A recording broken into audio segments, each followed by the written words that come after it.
Sheet reference கேட்டாங்கன்னா கொடுத்துரு. Okay, அடுத்தது யாருன்னு பார்க்கலாமா? புஷ்பா, பரவாயில்லையே 70 out of 100 வாங்கியிருக்க. லாஸ்ட் டைம் பாஸ் ஆனியா புஷ்பா? இரு, உன்னோட ஆன்சர் ஷீட் தானான்னு பார்த்துக்கிறேன். இல்லை தப்பா ஏதாவது மார்க் போட்டனா? வாவ், ரொம்ப ஆச்சரியமா இருக்கு. எல்லா ஆன்சர்ஸும் கரெக்டா பண்ணிருக்க மாதிரி இருக்கே.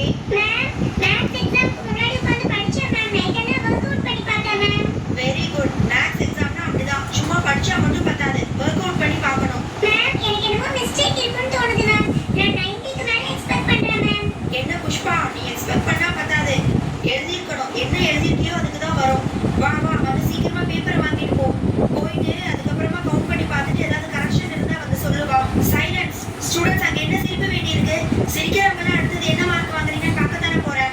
90க்கு மேல வாங்க சொல்லிருக்காங்க. படிச்சு ப்ரிப்பேர் பண்ணிருக்கணும்.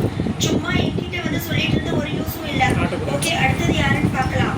அடுத்தது யாரு? பப்ளி. வெரி குட் மா, எக்ஸலென்ட் மா. 5 out of 100. எந்திரிங்க, எல்லாரும் கிளாப் பண்ணுங்க. சும்மா நடிக்காதீங்கம்மா. எக்ஸாம்க்கு முன்னாடி ஒன்றும் படிக்கிறது இல்ல. பேப்பர் கொடுத்ததுக்கு அப்புறம் 2 நாள் மட்டும் பயப்படுற மாதிரி நடிக்க வேண்டியது. வாங்கிட்டு போங்க. போன டைம் எவ்வளவு வாங்கினா?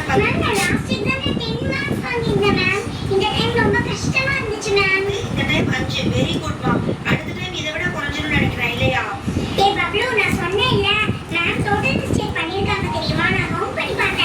புஷ்பா, தேவையில்லாம திட்டு வாங்கிட்டாங்க. எவ்வளவு வருது ஆட் பண்ணி பார்த்தா?